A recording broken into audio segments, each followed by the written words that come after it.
about writing. We write to create knowledge. To write well, we need to practice and get constructive feedback. To write clearly, we should keep in mind certain characteristics of good writing. But back to the main point, we write to create knowledge. Well, how do we know we're creating knowledge?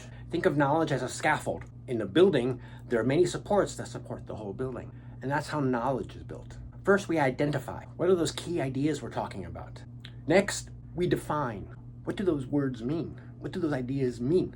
Explain how they're used in different situations and contexts. Next, we need to illustrate. When we're illustrating, we're explaining how something works. We're showing the details of how something is made. You're providing a framework or an outline that lets the reader know what's supposed to happen. But then, to really understand how something appears and looks and what actually happened, you need to be able to describe and go into detail. And this is where the nuances of words really matter. You're giving depth to the writing.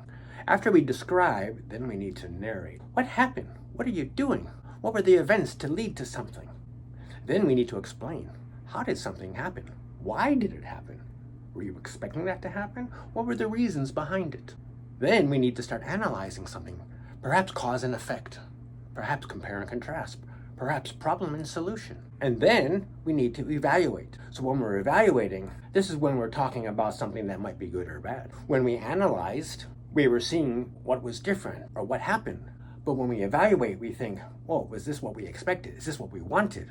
When you evaluate, you judge. Perhaps, but always with good information. This is why, when you're evaluating, this is why it's so important that you've identified and defined and illustrated and described everything before. Evaluation is so important because when people read something that is evaluative, that has really important meaning because that's where action happens. Action is the result of evaluation. After we evaluate, that's not enough.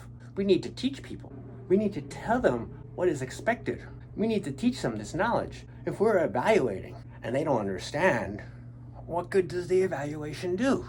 Thus, it's important to be able to teach with your writing. Now, it's not just about evaluating, of course. Teaching something that you have learned to others is a sign that you really understand the knowledge you have created. But that's still not quite enough, because then you have to reflect on what you have learned.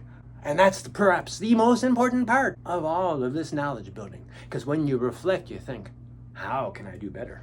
What else can I learn? Those are the steps for building knowledge.